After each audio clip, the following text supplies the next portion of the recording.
Ya,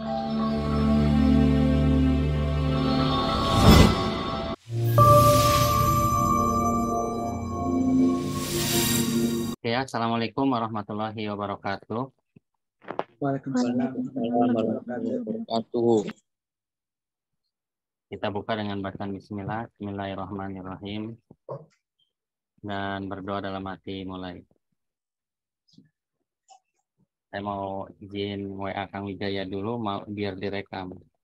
Acara sudah dimulai.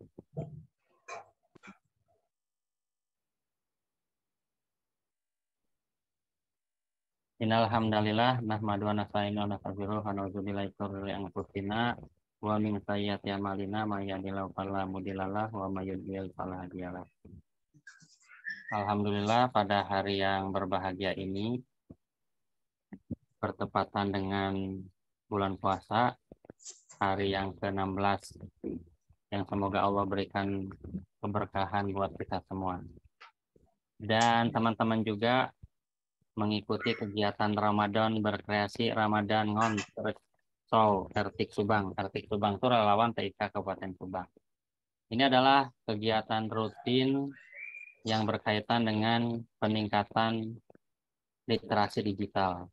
Jadi teman-teman juga kalau kuliah mah kan kita belajar yang berkaitan dengan teori akademis yang ada di kampus. Jadi kita hari ini akan berbeda konsepnya bersama Kang Jainal sebagai narasumber kita dan ada Kang Wijaya Ketua Relawan TIK Kabupaten Subang yang akan mendampingi kita 1 jam ke depan. Supaya teman-teman juga mengetahui implementasi stunting di lapangan seperti apa.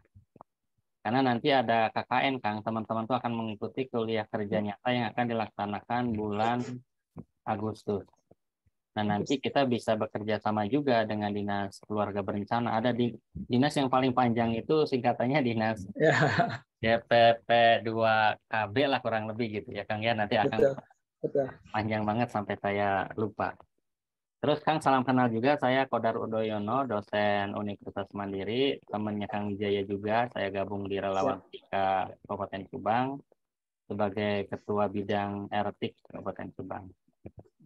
Dan ini kita kegiatan maraton dari awal puasa sampai sekarang dalam rangka memberikan pemahaman kepada masyarakat Kabupaten Subang. Nah, untuk mempersingkat waktu, kita akan bacakan dulu ya tema pada diskusi hari ini berkaitan dengan cegah stunting itu penting. Nah, jadi teman-teman kalau saya tanya ke Rahmania, stunting itu apa gitu kan?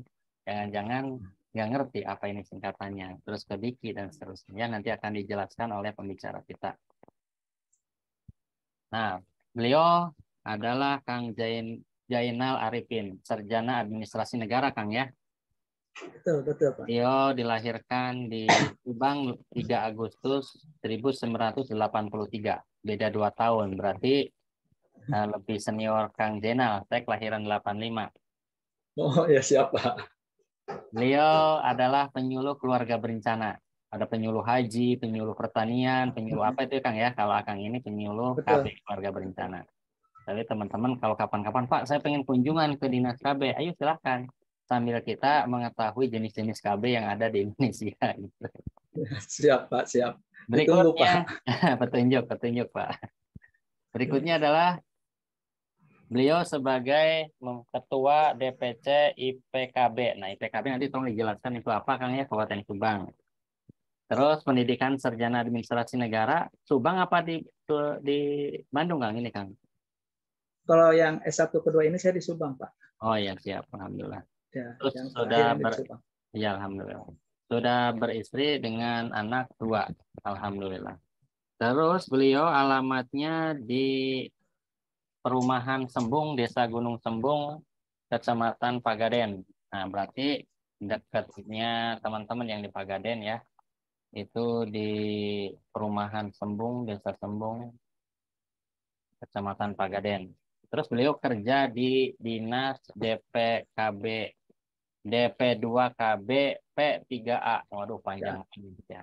Kalau teman-teman yang belum tahu, kantornya ini dari Bundaran Stum. Kalau dari lampu merah ke kiri ya. Kalau ke kiri ke kampus, ini yang lurus arah Sukamelang ya Kang ya, nanti sebelah kiri Betul, jalan betul. kantor. Nah, beliau akan menyampaikan materi kurang lebih 20 sampai 30 menit. Nanti dilanjutkan dengan sesi diskusi dan teman-teman mohon disiapkan dan nanti juga akan saya screenshot untuk bukti kehadiran. Nah, untuk mempersingkat waktu kepada Kang Zainal Arifin, kami persilahkan untuk memberikan penyampaian materi dari sekarang. Mangga Kang. Siap, siap. Bismillahirrahmanirrahim. Assalamualaikum warahmatullahi wabarakatuh. Waalaikumsalam warahmatullahi wabarakatuh. Alhamdulillahirrahmanirrahim. Terima kasih kepada moderator atas waktunya, terutama ke Kang Wijaya Kusuma sebagai Ketua RTK yang sudah mengundang kami untuk bisa berbagi, bersharing mengenai stunting. Izinkan perkenalan diri, tadi meneruskan nama saya Zainal Arifin. Kebetulan saya sebagai penyuluh keluarga berencana, lokasi kerja ini di Kecamatan Pamanukan, Pak Kodar. Ya, Pak. Lokasi kerjanya di Kecamatan Pamanukan, instansinya itu instansi Dinas Pengendalian Penduduk, Keluarga Berencana, Pemberdayaan Perempuan, dan Perlindungan Anak. Jadi ini salah satu dinas yang mungkin kalau di Subang ini nomenklaturnya yang paling banyak, Pak Kodar. Ya. Karena kita tidak hanya, izin menambahkan, kita tidak hanya bergerak di masalah KB saja, tapi kita juga mengenai perlindungan anak dan pemberdayaan perempuan. Jadi kasus-kasus KDRT, kasus-kasus trafficking, kasus anak juga ini bagian dari kami. Nah, bahwa lanjut ke materi pokok, bahwa stunting ini sudah menjadi fokus utama dari pemerintahan kita, terutama oleh Bapak Presiden, Bapak Jokowi. Karena stunting ini nanti akan berdampak yang cukup luas untuk kedepannya bagi perkembangan dari sang anak itu tersendiri. Nah, pada sore hari ini saya akan ada beberapa konsep yang akan disampaikan, terutama mengenai pengertian itu stunting, nanti penyebabnya stunting itu apa, dampak dan pencegahan stunting. Kemudian nanti dilanjut dengan sharing-sharing mengenai kegiatan yang sampai saat ini sudah dilakukan oleh dinas kami, Dinas DP2 KPP 3A, terhadap pelaksanaan daripada pencegahan stunting khususnya di Kabupaten Subang. Nah, ini lanjut ke materi pengertian stunting, Pak Kodar. Ya, Kang. Di masyarakat ini berkembang ketika mendengar stunting ini banyak yang fobia. Stunting ini dianggap sebagai salah satu penyakit, padahal ini bukan sebuah penyakit. Stunting berbeda dengan kerdil, Pak Kodar ya.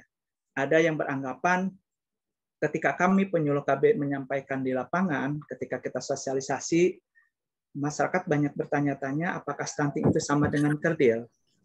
Nah, ternyata stunting ini berbeda dengan kerdil. Kalau kerdil ini, dia perkembangan fisiknya yang terganggu. Sedangkan stunting ini lebih kepada perkembangan otak dari bayi dan anak itu tersendiri. Ini perlu dijelaskan bahwa dari stunting itu terjadinya gangguan pertumbuhan dan perkembangan yang diakibatkan dari kekurangan gizi kronis. Ya, jadi ini kekurangan gizi yang dimulai dari fase ibu hamil, dan ini berulang infeksinya dan ditandai dengan panjang dan badan si anak bayi tersebut berbeda di bawah standar yang rata-rata anak seusianya. Dan ini sesuai dengan Perpres nomor 72 tahun 2021, PPS itu percepatan penurunan stunting dan ditetapkan oleh Kementerian Kesehatan. Walaupun kami, Pak Kodar, melakukan kegiatan mengintervensi di bawah, kami tidak bisa menetapkan apakah bayi anak itu masuk kategori stunting atau tidak. Yang menetapkan itu nanti adalah dari Kementerian Kesehatan. Kalau dalam hal ini di kita berarti adalah Dinas Kesehatan melalui intervensi dari puskesmas masing-masing di wilayah kecamatan yang ada. Stunting ditandai dengan ditandai oleh tiga indikator. Kalau bisa dibicarakan itu 3 indikator. Jadi ketika salah satu indikator ini tidak muncul, maka bayi anak tersebut tidak bisa dikategorikan anak stunting. Yang pertama, bayi lahir itu dia kurang berat badannya itu kurang dari 2,5 kg. Ini materinya bisa diklik Pak, mohon izin. Dilanjut. Nah, jadi yang indikator yang pertama itu dia ketika bayi lahir dia kurang dari 2,5 kg. Kemudian disertai dengan panjangnya pun dia kurang dari 47 cm. Dengan diukur lingkar kepala, karena lingkar kepala ini pentingnya untuk mengukur lebarnya otak, lebarnya kepala dari sang bayi itu 31,5 cm. Nah, apabila dalam lahir bayi tersebut semuanya mencakup ketiga indikator ini, maka ini bisa dikatakan sebagai stunting. Tapi kalau hanya salah satu, misalkan panjangnya itu 50 cm, kemudian di bawah 2,5, dia masih tidak dikatakan sebetulnya stunting. Jadi harus memuncul 3 indikator yang ditetapkan ini. Karena kan biasanya kan ada salah satu ya Pak Kodar, ketika bayi lahir itu salah satu, entah itu panjang badan ataupun berat badan yang tidak memenuhi standar ini. Nah, dikategorikan stunting ini tiganya ini muncul secara bersamaan. Lanjut Pak Kodar. Nah, ini penyebab stunting rekan-rekan mahasiswa ini perlu dijelaskan. Jadi ada beberapa penyebab stunting yang bisa muncul ketika pertama itu kurangnya asupan gizi selama ibu hamil. Jadi ibu hamil dia kurang asupan protein, dia kurang asupan gizi, dia kurang minum susu, dia kurang gizi pola sayuran yang dikonsumsi itu dia tidak higienis, sehingga menyebabkan perkembangan janinnya itu terganggu. Kemudian yang kedua, kebutuhan gizi, outputan gizi ini ketika bayinya itu dilahirkan. Ya, ketika setelah bayi itu lahir, kurang gizi diasupi oleh dari ibunya. Artinya dia tidak menerima MPASI, kemudian dia tidak menerima ASI eksklusif yang diberikan oleh ibunya. Kemudian makan makanannya itu tidak bergizi, dan ini bisa berdampak. Kemudian yang paling utama yang sekarang mungkin yang bisa menjadi penyebab adalah kurang pengetahuannya dari ibu hamil maupun ibu pasca persalinan mengenai gizi-gizi. Kebutuhan gizi setiap orang kan berbeda-beda. Nah, ini dia kurang memenuhi pentingnya gizi sebagai asupan yang dibutuhkan oleh janin, yang dibutuhkan oleh bayi atau anak, sehingga perkembangan bayi, perkembangan balita itu menjadi terhambat. Kemudian kurangnya pengetahuan dan keterampilan ibu dalam pola asuh anak. Ini juga menjadi hal penyebab kenapa anak itu bisa menjadi sebuah stunting. Karena ketika pola asuh itu tidak diberikan dengan maksimal kepada anak, ini menjadi sebuah masalah nanti bagi anak. Sekarang kan pola asuh dengan pemberian makanan, dengan pola kasih sayangnya yang kurang, kemudian dengan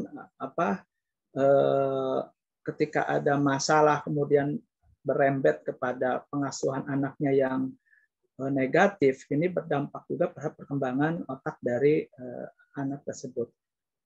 Selanjutnya adalah terbatasnya akses pelayanan kesehatan. Ini kalau di kita mungkin di Subang akses masalah kesehatan ini sudah terjangkau karena rata-rata di kita sudah ada 40 paskes tingkat puskesmas. Kemudian bidan desa juga udah cukup tersedia, cukup banyak. Mungkin ini tinggal bagaimana sang ibu memeriksakan kondisi kehamilannya, memeriksakan ketika bayi lahir itu harus diperiksakan secara rutin ke posyandu untuk mendapatkan pelayanan kesehatan. Yang tidak lebih penting adalah ini kurangnya akses air bersih dan sanitasi. Ini bisa menjadi penyebab utama. Artinya ketika makanan yang akan dikonsumsi itu tidak diolah, tidak dicuci dengan air yang mengalir, dengan cucian air yang bersih, kemudian pola jamban keluarganya yang tidak tersedia, ini banyak kasus, mohon maaf, ketika masalah ini ketika di daerah bantaran sungai. Ini akan menjadi penyebab banyaknya penyebab keluarga yang beresiko stunting. kemudian masih kurangnya akses makanan bergizi. Ini kadang kan pola ini tergantung juga dari kondisi perekonomian dari keluarga tersebut. Kalau misalkan ekonominya kurang, mungkin bisa sedikit menjadi dimaklumi karena keterbatasan untuk mengakses untuk membeli makanan-makanan yang membantu pertumbuhan bergizinya dari proses kehamilan maupun proses setelah bayi itu dilahirkan sampai pola asuh 2 tahun. Karena kita berbicara dari stunting ini, pola asuhnya itu pada semenjak kehamilan 9 bulan sampai usia anak di bawah 2 tahun. Karena ini perkembangan otak di sini kan yang paling utama. Karena kita mungkin teman-teman mahasiswa juga mengenal bahwa periodik itu kan disebut sebagai periode golden age. Jadi periode emas perkembangan otak ini dihasilkan sangat cepat sekali, sehingga perlu bayi ini perlu mendapatkan gizi, perlu mendapatkan rangsangan-rangsangan motorik yang baik, sehingga nanti akan menciptakan sebuah anak yang bisa dikatakan nanti anak yang lebih pintar. Selanjutnya, ini itu tadi bicara tentang penyebab stunting. Kemudian ini dampak stunting. Apa sih dampak stunting? Kalau secara kasat mata, rekan-rekan semuanya, rekan-rekan mahasiswa, bahwa stunting ini kita tidak bisa melihat secara kasat mata, tidak bisa dilihat secara sekilas bahwa anak ini masuk kategori stunting. Misalkan ketika ada anak usia 1 tahun, ketika dia masuk resiko stunting, kita secara kasat mata kita tidak bisa melihat. Karena apa? Karena stunting ini dia lebih kepada otaknya. Yang salah satu dampak jangka pendek itu artinya dampak yang diderita pada saat itu dan beberapa bulan ke depannya. Yang pertama itu terganggunya perkembangan otak. Jadi perkembangan otak anak yang stunting, dia akan lambat pergerakannya. Tidak akan cepat berkembang, karena kan sel-sel motorik itu yang dikembangkan itu kan cepat sekali ketika anak di bawah 2 tahun. Nah, ini ketika anak tersebut sudah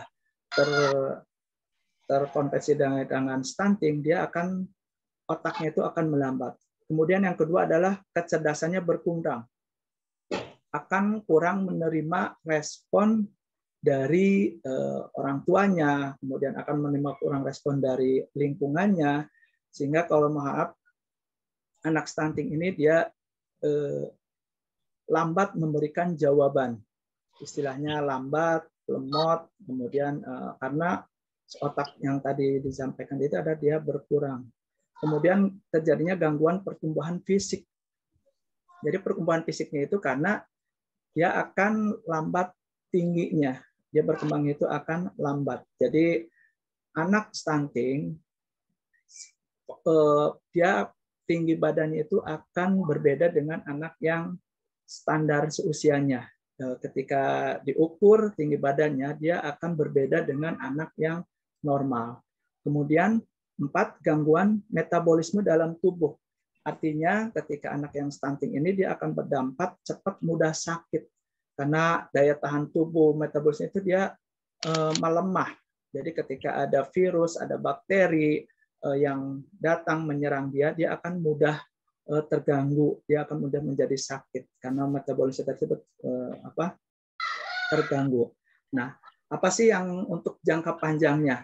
Kalau untuk jangka panjangnya, menurunnya kemampuan kognitif dan prestasi belajar. Ini jelas sekali ketika anak yang stunting, dia akan ketika dia sekolah, dia akan susah sekali menangkap pelajaran yang disampaikan oleh ibu gurunya. Nah, ketika dia lemah dalam menerima materi yang disampaikan oleh ibu guru, yang disampaikan oleh lingkungan sekolahnya, ini akan berdampak pada prestasinya pun pasti akan menurun. Dia tidak akan bisa mengikuti pelajaran dengan maksimal. Kemudian menurunnya kekebalan tubuh sehingga mudah terpapar penyakit. Ya, karena tadi sudah disampaikan metabolisnya itu dia lemah. Jadi ketika ada keluarganya sakit atau lingkungannya banyak yang sakit, dia mudah terserang, dia mudah beresiko untuk terpapar dari penyakit. Yang ketiga, ini yang untuk kedepannya riwayat untuk memiliki penyakit diabetes, obesitas, dan jantung ini akan mudah menimpa oleh anak yang sakit. Dia akan resikonya itu cukup tinggi sekali. Ketika anak itu stunting, kedepannya dia akan mudah untuk penyakit, beberapa penyakit yang sampai ke penyakit yang di bawah ini, yang sampai stroke, disabilitas, kemudian pembuluh darah dan kanker. Karena apa? Karena tadi metabolismenya dalam tubuhnya itu lemah, dia akan menerima penyakit itu dengan mudah sekali. Tidak ada kekebalan dalam tubuhnya. Nah, kemudian lanjut, terakhir ini yang untuk pencegahan stunting yang bisa dilakukan dalam upaya agar anak-anak bayi di wilayah Subang ini tidak terdampak penyakit stunting. Yang pertama ini memenuhi kebutuhan gizi sejak remaja. Jadi sejak remaja kami ada program saat ini melalui PIK Remaja, yang salah satu nanti materinya disampaikan oleh Kak Ray. Jadi sejak remaja ini di program, terutama program genre ini dikenalkan kepada remaja-remaja mengenai kebutuhan pola gizi yang harus mereka konsumsi selama masa remajanya. Ya, jadi pencegahan ini tidak langsung dipraktikkan ketika sudah menikah, tapi sejak remaja ini harus dipersiapkan dari awal. Karena apa? Karena di remaja ini yang paling penting adalah dari faktor anemia. Faktor anemia, anemia dalam ketika kesiapan memasuki pernikahan, salah satu yang diperiksa harus kesehatannya oleh alat calon pengantin atau remaja itu adalah anemia. Jadi melihat sejauh mana remaja itu tidak terpapar, tidak memiliki penyakit anemia. Karena anemia ini bisa berdampak terhadap stunting. Kemudian pemulihan gizi ketika hamil. Hamil ini tentunya ketika kita hamil, ibu-ibu yang hamil itu harus mengkonsumsi gizi yang cukup. Karena itu untuk kebutuhan dirinya dan sang janin yang dikandungnya. Kita sudah, mungkin rekan-rekan mahasiswa sudah pahami ketika seorang ibu hamil, dia harus mengkonsumsi makanan kan 2 kali lipat. Karena ada tambahan nyawa di dalam tubuhnya yang harus mendapatkan makanan memenuhi nutrisi-nutrisi yang dihasilkan oleh ibu hamil tersebut. Kemudian yang kedua, memberikan ASI eksklusif. Nah, ASI eksklusif ini diberikan ketika bayi sampai umur 6 bulan. Artinya pemberian ASI tanpa diselingi oleh makanan tambahan apapun. Jadi dia pure, murni memberikan ibu ASI secara 6 bulan full. Kemudian mendampingi dengan MPASI, makanan tambahan ASI. Jadi ketika bayinya berusia 7 bulan, itu dilakukan ditambahi selain ASI, mendapatkan makanan tambahan. Kemudian yang keempat, terus memantau tumbuh kembang anak. Nah, ini bisa dilakukan di kegiatan posyandu. Nah, di situ nanti bayi, karena kalau bayi lahir itu dia harus mendapatkan imunisasi sampai 9 bulan. Kemudian diperiksa di tinggi badannya, berat badannya, diketahui apakah nanti si bayi anak tersebut perkembangannya kurang atau tidak. Nanti ini melalui ada yang namanya buku KMS dan ada yang namanya buku KKA. Nah, kalau KMS, Kartu Menuju Sehat, ini untuk melihat pertumbuhan, baik berat badan dan tinggi badan. Nah, kalau yang namanya KKA, Kartu Kembang Anak, ini untuk memantau perkembangan otak dari anak atau bayi tersebut. Jadi dari periode 1 bulan sampai ke periode usia 60 bulan anak tersebut. Yang kelima tentunya dalam mencegah stunting ini selalu menjaga kebersihan lingkungan, kebersihan rumah, lingkungan pekarangan, kemudian kalau misalkan lingkungannya yang di dekat bantaran sungai, bantaran kali itu harus dijaga dengan teliti. Karena apa? Karena stunting ini selain faktor dari faktor pribadi, ini juga yang lingkungan ini menentukan sekali, terutama dari sanitasi dan jamban keluarga. Apa gimana? Nggak. Nggak tahu ini tuh ada bekas tapi ada ini. Boleh lanjut, Pak Kodar?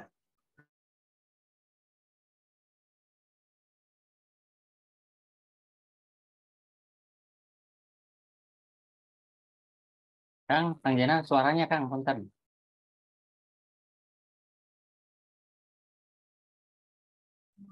Halo Pak, ada ya, siap. Oh ya, siap Pak. Nah ini salah satu ilustrasi rekan-rekan masih semuanya. Ini salah satu ilustrasi bahwa anak yang kurang cerdas akibat stunting ini perkembangan otaknya itu dia kecil. Nah, dibandingkan dengan yang perempuan yang sebelahnya ini yang membesar. Makanya kenapa tidak bisa mengatakan anak ini stunting atau tidak, karena ini yang faktor utamanya adalah perkembangan otak. Ya, jadi ini harus dilakukan oleh dinas terkait, yaitu dalam ini adalah dinas kesehatan yang bisa menyatakan anak ini masuk kategori stunting atau tidak. Lanjut Pak Kodar, dikit lagi.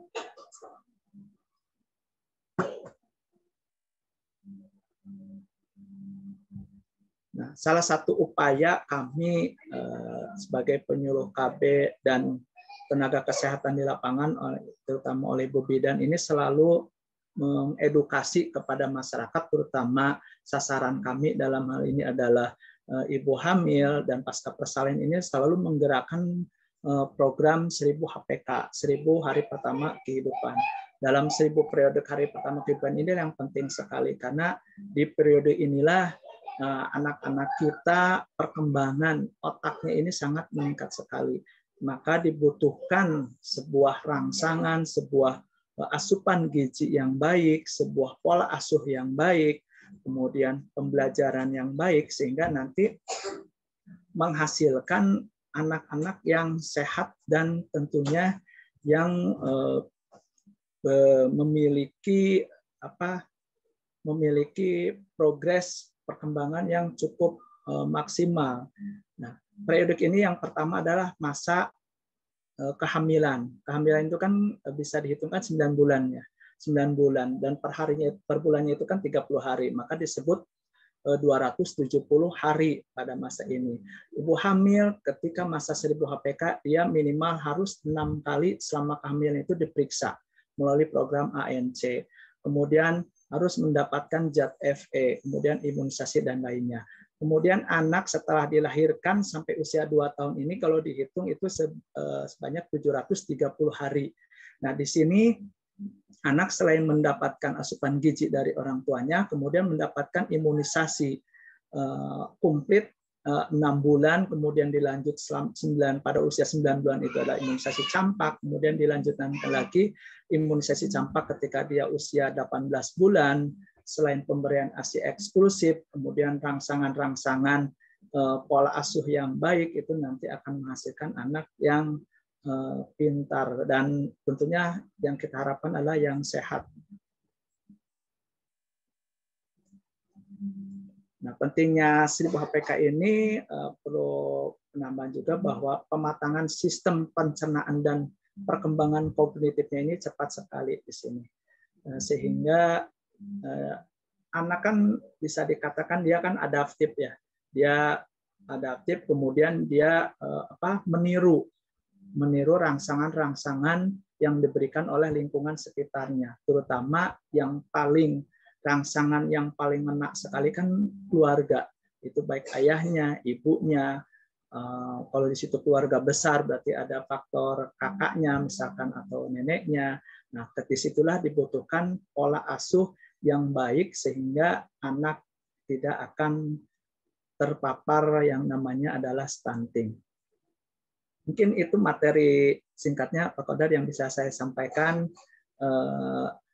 Selanjutnya kita bisa diskusi di sini ya rekan-rekan semuanya, bahwa perlu disampaikan pada tahun 2022 ini ada sebanyak 2018 Pak Kodar anak yang masuk kategori stunting, bukan anak stunting, tapi anak yang beresiko stunting yang sampai saat ini terus dilakukan upaya edukasi dan pendampingan oleh tenaga lini lapangan di bawah. Di kami ada yang namanya tim pendamping keluarga. Nah, di situ tugas pokok fungsinya adalah untuk melakukan penyuluhan dan pendampingan terhadap ibu hamil, keluarga ibu nifas dan keluarga balita dalam rangka upaya untuk mencegah stunting khususnya di Kabupaten Subang. Sementara itu yang bisa disampaikan Pak Kodar. Ya, terima kasih Kang atas penyampaiannya yang luar biasa, Kang Zainal Arifin. Beliau adalah praktisi langsung ya berkaitan dengan penyuluh dan seterusnya sehingga mengetahui apa saja yang sudah dilakukan. Dan ini menjadi materi buat teman-teman juga, baik dalam memahami teori, praktek di lapangan, dan masa depan teman-teman ya, biar kita juga bisa mengedukasi pada masyarakat. Nah Kang, karena ini konsepnya adalah podcast ya Kang ya, jadi nanti dari saya dulu akan tanya jawab. Nah, apa yang sudah dilakukan Kang dari tim IPKB Kang? Nah, untuk saat ini seperti apa gitu? Oke, yang dilakukan oleh dari IPKB ini kan tergabung para penyuluh Pak Kodar. Bahwa IKB ini para penyuluh KB baik PNS dan ASN yang bergerak, tupoksinya yang pertama adalah untuk melakukan penyuluhan terhadap sasaran. Jadi kami di lapangan di kecamatan ini mendapatkan target untuk melakukan sosialisasi pendampingan terhadap sasaran program pencegahan stunting ini. Perlu ditambahkan bahwa sasaran yang kami lakukan ini ada 4. Ada 4 poin. Yang pertama ini adalah calon pengantin. Yang kedua adalah ibu hamil. Yang ketiga, ibu pasca persalinan. Dan yang keempat adalah ibu keluarga balita. Ini yang upaya-upaya yang terus kami lakukan sampai saat ini, Pak Kodar, terutama selain memberikan orientasi kepada teman-teman kader tim pendamping keluarga di lapangan, kami terus setiap momen, setiap kegiatan, baik itu di Hari Buka Posyandu atau penyuluhan kunjungan ini selalu melakukan penyuluhan terhadap sasaran tersebut. Oke, terima kasih teman-teman. Tadi sebelum menikah kita harus tahu apa yang harus dilakukan, terus bagaimana pada saat hamil, asupan gizi dan seterusnya itu penting ya. Jangan sampai kita sibuk menyiapkan pernikahan resepsi pernikahannya. Padahal ada yang lebih penting ya Kang ya, itu juga urusan kita semua dan urusan masa depan biar anak generasi muda yang akan datang tambah cerdas. Nah, berikutnya Kang mohon izin, terus bagaimana solusi penanganan stunting yang di Subang Kang? Saat ini yang sudah dilakukan apa? Terus barangkali selama ini relawan-relawan yang sudah ada apa? Terus ada nggak sih kegiatan yang sifatnya bisa bersinergi dengan kampus dan seterusnya gitu Kang? Mangga. Oke. Jadi yang saat ini dilakukan di Subang ini ada yang namanya Satgas Stunting Pak Kodar. Baik di tingkat kabupaten, di tingkat kecamatan. Nah, Satgas ini sesuai dengan tadi yang disampaikan Perpres 72 tahun 2021 ini dalam upaya pencegahan stunting. Jadi kami ini ada yang namanya rembuk stunting, baik di tingkat kabupaten dan di tingkat kecamatan. Nah, ini kalau di tingkat kabupaten ini otomatis para OPD, lintas sektor, dinas kami, BP2K, BP3A, dengan Bapeda, BP4D kalau sekarang namanya, kemudian dengan dinas kesehatan, dan dinas-dinas lainnya yang berhubungan dengan rangkaian kegiatan percepatan stunting. Pak Bupati, Pak Haji Himmat sudah mengeluarkan sebuah kebijakan dalam rangka percepatan stunting ini. Kalau tahun kemarin ada yang namanya kegiatan BAAS, Bapak Asuh Anak Stunting. Ini sebuah rangsangan pemberian makanan yang bisa meningkatkan gizi kepada keluarga sasaran. Ini yang diupayakan di tingkat kabupaten. Dan kami yang dilakukan di tingkat kecamatan dan desa, itu nanti ada yang namanya kader TPK, rekan-rekan semuanya. Ialah mereka lah yang sebanyak bisa dikatakan adalah sebagai ujung tombak yang di bawah, karena mereka yang selalu berdampingan dengan sasaran yang tadi saya sampaikan. Jadi selain kegiatan penyuluhan, yaitu memberikan penyampaian edukasi informasi kepada sasaran, ada juga yang namanya kita melakukan rujukan, fasilitasi rujukan. Fasilitasi rujukan ini yang dimaksud adalah ketika dari sasaran yang kami sampaikan, baik ibu hamil atau pasca persalinan yang memiliki resiko tinggi yang bisa berdampak terhadap kesehatannya, itu didampingi sampai ke paskes. Nah, ada juga yang namanya kita fasilitasi bansos yang bisa dilakukan oleh kader TPK di lapangan. Nah, untuk kaitannya dengan kolaborasi ini bagus sekali Pak Kodar, ini bisa dilakukan dalam upaya kita menyampaikan edukasi sebanyak-banyaknya kepada masyarakat. Kita menghilangkan asumsi apakah stunting ini penyakit, apakah stunting ini bisa diobati, apakah stunting ini seperti apa. Ini masyarakat masih banyak yang belum semua terpapar informasi mengenai stunting tersebut. Nah, dan ini bisa kita betul. Ya, terima kasih Kang Jenal ya. Jadi relawan TIK Kabupaten Subang juga kita bersinergi dengan kampus, dengan dinas-dinas Kang ya, dalam mengedukasi bagaimana sih pencegahan stunting. Terus teman-teman juga bahwa stunting itu bukan hanya orang yang maaf ya di pinggiran dan lain sebagainya, tapi anak kita terus generasi setelah kita itu juga akan terancam kalau kita memang tidak mengetahui apa yang harus dilakukan. Jadi bagaimana membentuk generasi yang cerdas lahir batin ya, salah satunya kita harus mengetahui ilmu tentang gizi dan seterusnya. Gitu kan ya. Tadi juga mengenai arah kebijakan Kabupaten Subang yang sudah dilakukan, tadi Akang udah menyebutkan bahwa sudah ada Bapak asuh anak stunting juga Kang ya. Stunting, betul. Iya. Terus ini Kang, kaitannya dengan realitas stunting di Subang Kang, kalau boleh tahu ya, misalkan data stunting itu berapa, terus banyaknya di wilayah mana ya Kang ya, tanpa bermaksud menyudutkan. Karena kan kita biar tahu dan ke depan juga bersama RT, bersama kampus akan fokus pada daerah-daerah yang perlu sosialisasi secara intensif Kang. Misalkan kegiatan RT bareng kampus untuk pendampingan ke desa tertentu misalkan Kang gitu. Enggak Kang? Ya, siap. Kalau untuk mungkin nanti untuk data real diagramnya mungkin nanti akan saya sampaikan ya Pak. Ya. Karena ini ada di kabupaten, di Kasih Remaja, yang saya tahu per tahun 2022 kemarin yang anak yang masuk kategori resiko stunting ini sebanyak 2018 anak. Dan ini semua tersebar di 30 kecamatan. Jadi di kecamatan itu bervariasi jumlahnya. Ya, jadi tidak menutup kemungkinan kecamatan di wilayah perkotaan tidak ada kasus stuntingnya, karena itu wilayah kota itu tidak. Karena stunting ini kan sudah saya sampaikan tidak hanya masalah lingkungan, tapi juga bagaimana penyampaian gizi, pemberian pola asuh dari orang tua terhadap anak. Nah, kalau salah satu kecamatan ini Pak Kodar yang awalnya resiko stunting ini cuma beberapa orang, ternyata berdasarkan data bisa nyampe kemarin ini kita damping ini 155 anak yang resiko stunting. Dan ini upaya yang kita lakukan ini memberikan edukasinya ini masih banyak yang kita lakukan ini masih kepada masyarakat sasaran, Pak Kodar. Jadi untuk di lingkup kampus atau lingkup ini kita masih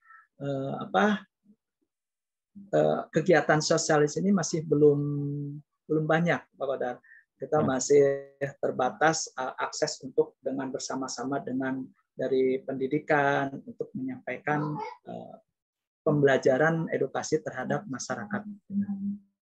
Oke, siap Kang. Terima kasih ya. Jadi pembelajaran buat kita semua. Tadi materi yang disampaikan oleh Kang Jana luar biasa. Pak Kodar juga baru mengetahui tuh bahwa stunting itu secara pengertian oh seperti itu. Terus penyebab stunting itu apa?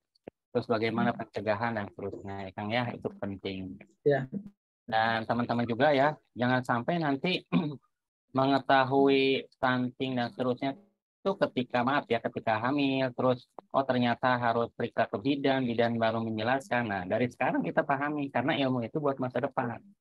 Bukan Betul sekali. bukan nanti kalau sudah terjadi baru kita konsultasi ya Kang ya. Gitu. Ya, betul.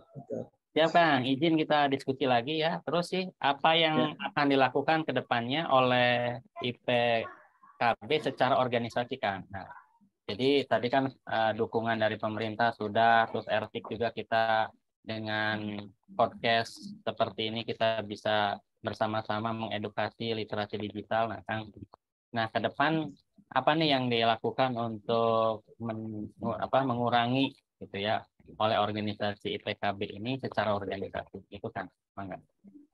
Oke.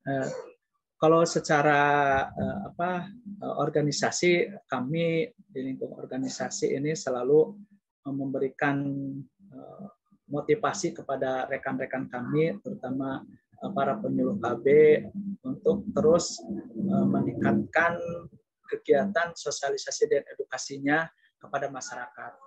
Dan di organisasi pun kami akan ke depan akan selalu memberikan kegiatan penyuluhan ini melalui media. Kebetulan di kami di media ini di IPKB terutama ada yang namanya kita website dan medsos, Pak Kodar. Nah, ini kita tentunya nanti ke depan akan meningkatkan terus frekuensi penyuluhannya, baik kegiatan maupun edukasi tentang edukasi seperti apa itu pengetahuan stunting, kemudian dampaknya, ataupun asupan-asupan apa yang harus diterima oleh sasaran. Karena kalau di lapangan tentunya sosialisasi ini kan penting sekali, Pak Kodar. Jadi kami belum akan berupaya untuk maksimal kembali nanti ke depannya sehingga banyak masyarakat yang menerima informasi mengenai stunting itu. Oke, Kang Jenal. Ya, teman-teman mempertegas lagi bahwa yang baru bergabung tadi pengertian stunting itu apa, bahwa stunting itu adalah gangguan pertumbuhan dan perkembangan anak akibat kekurangan gizi kronis dan infeksi berulang, yang ditandai dengan panjang dan tingginya badan yang berada di bawah standar yang ditetapkan oleh menteri yang menyelenggarakan urusan pemerintah. Ya, teman-teman. Jadi, yuk kita bersama-sama memahami pentingnya kita menjaga kecerdasan otak kita, generasi kita, dan kita harus bersimpati dan berempati. Ketika ada masyarakat di sekeliling kita seperti Teh Mela, Mila, Depa, misalkan yang belum tertentu informasinya ya bisa diskusi sama Pak Kodar, nanti Pak Kodar menyampaikan ke Kang Zainal ya kan ya. Karena Ya, dari kita, oleh kita, untuk kita. Betul sekali, Pak. Betul. Kalau teman-teman mungkin agak sedikit lebay dikit ya, ada cerita begini. Orang jatuh cinta itu dimulai dengan perasaan. Ya. Kalau menjaganya dengan penghasilan, kan gitu Kang ya. Betul. Jadi antara perasaan dan penghasilan itu adalah harus imbang. Harus imbang Kang ya. Saya tuh kalau naik motor Kang suka baca di belakang truk gitu Kang. Iya. Nah, supaya kita bisa inspirasi juga. Emang betul teman-teman ya bahwa ada satu perasaan penting, habis itu penghasilan penting dan gizi juga penting ya Kang ya. Biar teman-teman juga nanti punya generasi biar nggak belajar lagi tapi udah ada paham. Oh kata Pak Jenal kita harus banyak mengkonsumsi makanan-makanan yang bergizi tidak hanya buat kandungan kita tapi buat generasi yang ada di dalam kandungan kita. Jadi ada bekalnya gitu Pak Kodar. Iya ada bekalnya Kang. Selama ini kan gombal-gombal aja Kang generasi muda. Ya. Gitu. Jadi perlu nambahkan Pak Kodar. Jadi sekarang ini dari MUU sudah dikeluarkan antara Kementerian Agama dengan Kementerian Kesehatan bahwa calon pengantin yang akan menikah itu harus 3 bulan ini mendaftarkan dan kemudian dia harus mendapatkan pendampingan dari kader TPK Pak Kodar. Jadi 3 bulan. Ya, jadi 3 bulan ini sebagai pengetahuan buat rekan rekan-rekan semuanya. Jadi selain Catin nanti mempersiapkan pernikahan, dia juga harus mempersiapkan kesehatannya, terutama bagi laki-laki dan perempuannya itu sendiri. Kalau laki-laki, jadi kesiapan, mohon izin Pak Kodar, kesiapan sperma itu bukan pas hari H-nya. Jadi sperma yang sehat itu harus dipersiapkan 3 bulan sebelum pernikahan, Pak Kodar. Ini menurut penelitian. Ya, jadi dan perempuannya pun sama, selain kesehatan, terutama mental ya, terutama ya Pak Kodar. Apakah nanti bertambah tangga dia siap tidak menjadi seorang ibu? Karena kan banyaknya siap nikah, tapi dia banyak yang nggak siap jadi ibu ternyata. Betul. Ya. Nah, bagus juga Kang. Jadi kalau masyarakat ya di sekeliling kita ataupun para calon pengantin itu lebih sibuk pada yang sifatnya materi. Yang kedua ya keagamaan penting dan pengetahuan. Ditambah lagi teman-teman persiapan kesehatan. Karena memang banyak orang yang galau ketika hamil di usia pertama, usia kedua dan lain sebagainya. Kalau kita tidak tahu bahwa itu adalah siklus tadi kata Kakang itu pertumbuhan janin di dalam tubuh, ya memang seperti itu kondisinya Kang ya. Tinggal bagaimana kita memahami pola yang harus kita lakukan seperti apa. Makanya pentingnya kita mengikuti kegiatan-kegiatan seperti ini biar kita tahu makanan pengganti nasi apa ketika kita mual dan seterusnya. Karena apa? Karena seorang ibu itu yang paling dekat sama generasi ya Kang ya. Karena dia 9 bulan menjadi rumah masa depan buat anak-anaknya nanti gitu ya. Teh Titin, Kang Abdul, Faijah, Kamela, ini penting nih. Dan saya ucapkan selamat datang juga ada senior kita semua Kang Kukun Kurniawan, relawan TIK Kabupaten Subang juga. Barangkali mau menambahkan Kang Kukun, karena satu pembicara lagi beliau berhalangan, belum ada konfirmasi. Kang Kukun, monitor ada? Monitor ada. Ya, siap Kang. Ini alhamdulillah pesertanya ada 26.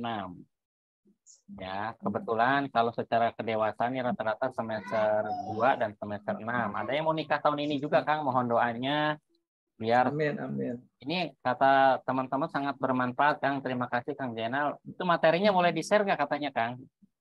Boleh, mangga Pak. Ya, kalau udah diizinkan nanti saya izin pembicara akan di-share ke grup untuk mempersiapkan diri. Dan teman-teman harus peduli ya terhadap kondisi di sekeliling kita, karena sebaik-baik orang adalah yang memberikan manfaat buat orang lain. Yang minimal kita menginformasikan kepada penyuluh dan lain sebagainya, ada yang belum tersentuh di pojok sana gitu misalkan.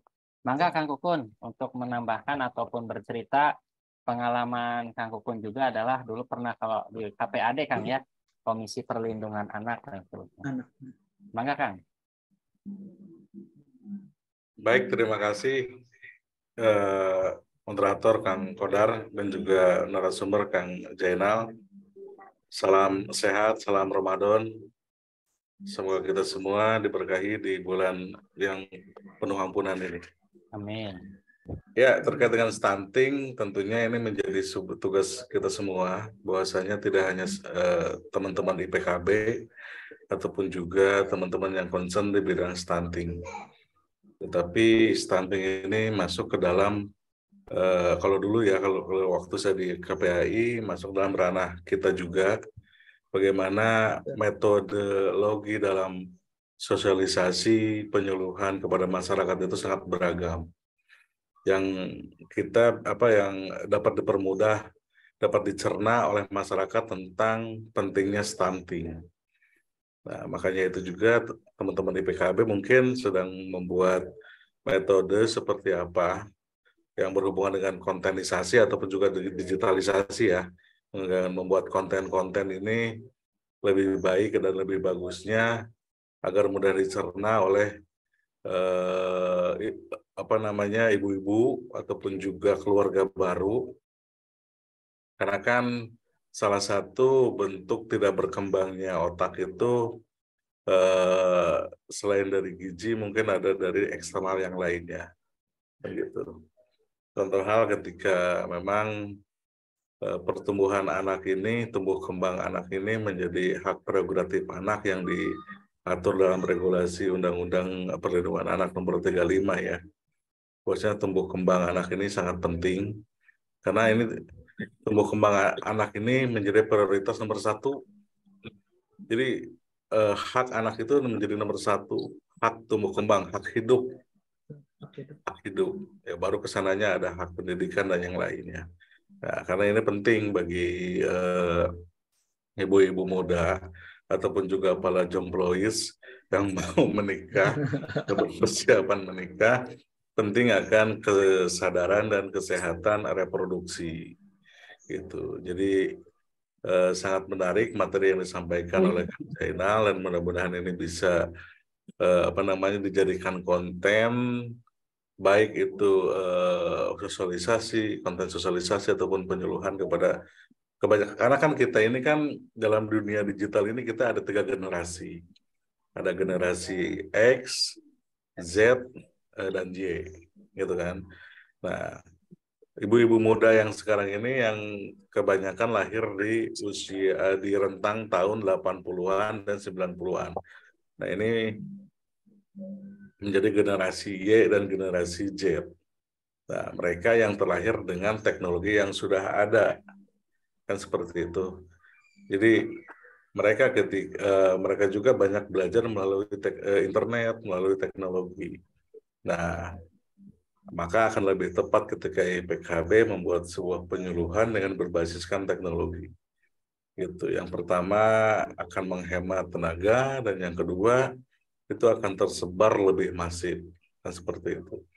Untuk pencegahan stunting di Kabupaten Subang yang alhamdulillah menjadi sebuah program dari Jimat, dari Pak Bupati, ya, program stunting ini, sehingga salah satu indikator menjadikan Subang Jawa Jaya istimewa dan sejahtera, gitu. Lalu yang kedua, salah satu stunting ini juga menjadi indikator percepatan stunting ini untuk menjadi Kabupaten Subang yang layak dan ramah anak, tentunya ke depannya. Apalagi perdanya sudah diterbitkan, Sudah baik keluar. perda perlindungan anak, baik perda perlindungan perempuan, dan perda untuk kabupaten layak anak. Ya, anak.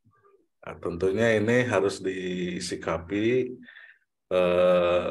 oleh teman-teman IPKB yang semoga menjadi amal jariah kita ketika lebih masif lagi di dalam penyuluhan dan juga sosialisasi terkait percepatan stunting.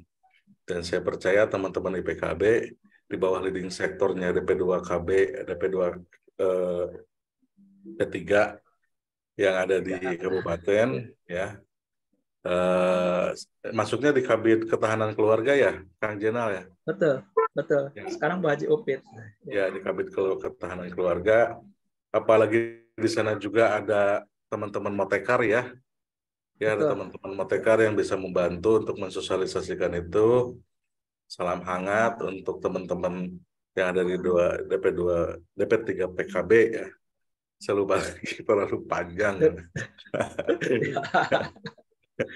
Ya, ya, semoga harapan saya stunting di Kabupaten Subang bisa terminimalisir, gitu kan, dengan kinerja teman-teman IPKB di lapangan yang saya angkat jempol. Terima kasih banyak, dan semoga ini menjadi sebuah kebermanfaatan bagi warga Subang.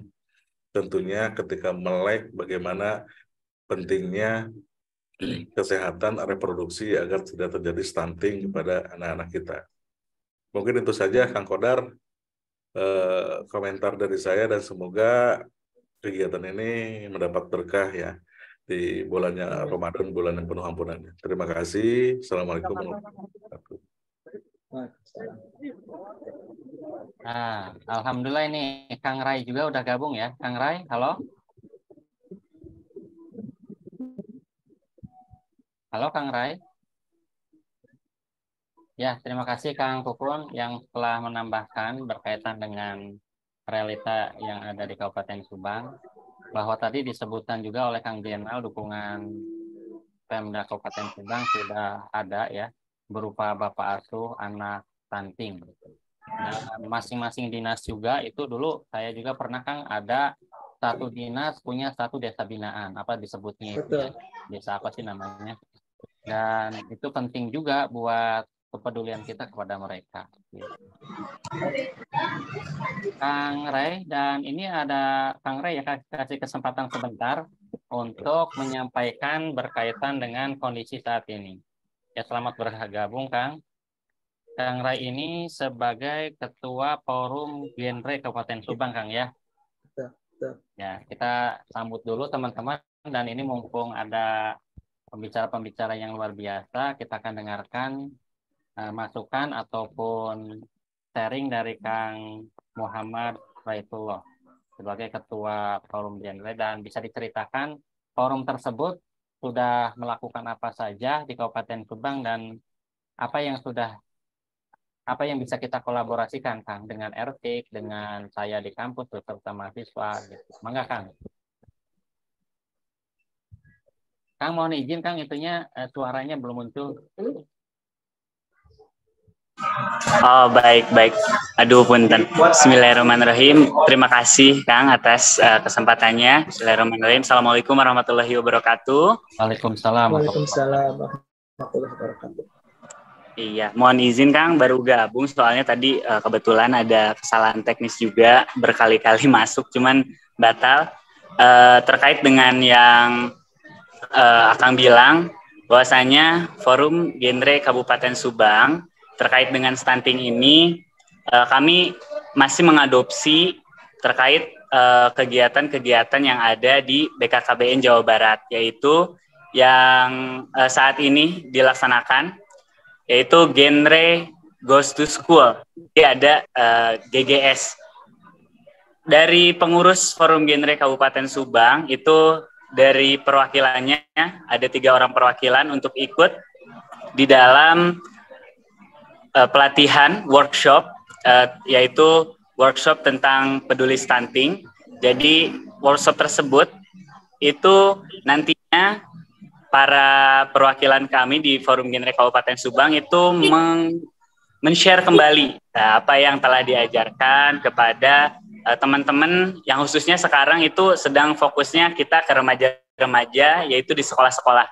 Kami alhamdulillah sudah melaksanakan program-program GGS ini di SMA Negeri 2 Subang, juga di sekolah-sekolah yang lain. Yang terbaru itu di SMA 2 Subang. Kebetulan kemarin tanggal 5 April itu di SMA Negeri 2 Subang, dan alhamdulillah untuk terkait stunting ini, karena targetnya itu ke remaja, jadinya kami akan terus gencar untuk bisa menyebarkan virus-virus genre dan menyebarkan virus-virus untuk teman-teman ini, remaja-remaja ini di Kabupaten Subang ini itu punya sense of untuk punya untuk punya keinginan. Ya, jadi keinginan untuk bisa terhindar daripada stunting ini, karena perlu diketahui selain daripada sebentar Kang, selain daripada stunting yang teman-teman itu misalkan hari 1000 hari pertama kelahiran dan lain-lain yang menyelibatkan stunting, itu yang harus kita tekankan di sini bahwasanya adalah remaja yang menjadi tonggak stunting ini yang harus diperhatikan, karena dari awalnya remaja itulah yang nantinya harus diberi pengetahuan agar remaja-remaja tersebut terhindar dari stunting. Selain daripada GGS atau Genre Goes to School yang dilaksanakan, kami juga merencanakan akan menanam toga, Kang. Jadi kami sudah sounding dengan Lanut Surya Dharma, dengan Forum Genre Kabupaten Subang, juga Dinas DP2 KB P3A, untuk nantinya melakukan penanaman obat keluarga, yaitu daun kelor. Nah, karena terbukti bahwasanya daun kelor ini itu dapat berkhasiat tinggi untuk bisa memberikan manfaat-manfaatnya terkait dengan stunting ini. Nah, insya Allah akan kami laksanakan di bulan-bulan berikutnya, yaitu insya Allah dengan bertepatan dengan Hari Remaja mendatang gitu. Oke, terima kasih Kang ya.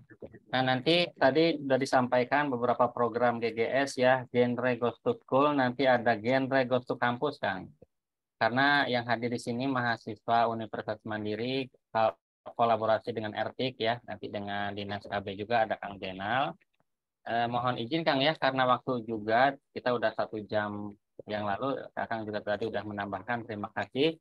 Mohon izin saya akan menyimpulkan ya, nanti diakhiri dengan foto bersama, teman-teman nanti membuka video semua, bahwa pencegahan stunting yang harus kita lakukan, 1, memenuhi kebutuhan gizi sejak remaja dan hamil. Ya teman-teman, dari sekarang jangan boros-boros beli makan yang enak, tapi harus melihat makanan yang bergizi. Biar konsentrasi, biar semangat hidupnya makin bagus gitu ya. Jangan hanya yang melihat mahalnya, tapi lihatlah yang kandungan gizi proteinnya bagus buat dirimu dan calon bayimu. Ya, gitu kan ya. Yang kedua adalah beri ASI eksklusif sampai bayi berusia 6 bulan. Nah, nanti harus ada komitmen nih, Depa. Ya, mohon izin ya, aku mau ngasih ASI 6 bulan. Iya, harus didukung, jangan sekedar kasih susu formula, Kang ya. Dan berikutnya, yang ketiga, dampingi ASI eksklusif dengan empati sehat. Nah, empati sehat, nah itu nggak tahu saya apa yang jelas, dampingi dengan apa sih yang membuat ASI itu banyak dan seterusnya. Nah, gitu ya. Berikutnya yang keempat, terus memantau tumbuh kembang anak. Itulah kenapa ada bidan desa dan lain sebagainya suka woro-woro. Halo bapak-bapak, ibu-ibu, hari ini sedang ada penimbangan, sedang ada ini. Tanyakan, jangan hanya datang diam duduk selfie-selfie, tapi Bu Bidan, anak saya begini, apa solusinya? Bu Bidan, saya pengen anaknya tambah tinggi, apa yang harus dilakukan? Terus 4 sehat 5 sempurnanya seperti apa? Tolong itu ditanyakan. Jangan sampai teman-teman diam-diam aja. Kita harus komunikasi. Dan yang terakhir, yang kelima, selalu menjaga kebersihan lingkungan. Ini juga penting ya teman-teman. Karena apa? Karena lingkungan sehat akan menghasilkan generasi yang sehat. Kang, dari Kang Jenal ada closing statement? Enggak? Apa udah cukup, Kang? Teman-teman, mohon dibuka Sudah cukup, videonya. Pak. Sudah. Ya, Sudah cukup, Pak Koda. Ya, terima kasih kami ucapkan kepada Kang Jenal Arifin serta Kang Muhammad Raitullah, dan ditunggu Kang ya kolaborasinya bersama RTIK dan bersama Universitas Mandiri. Dan saya ucapkan terima kasih kepada teman-teman yang sudah hadir dalam acara sharing bersama di bulan suci Ramadan bersama RTIK. Dan mohon dibuka videonya hadirin untuk foto bersama semua.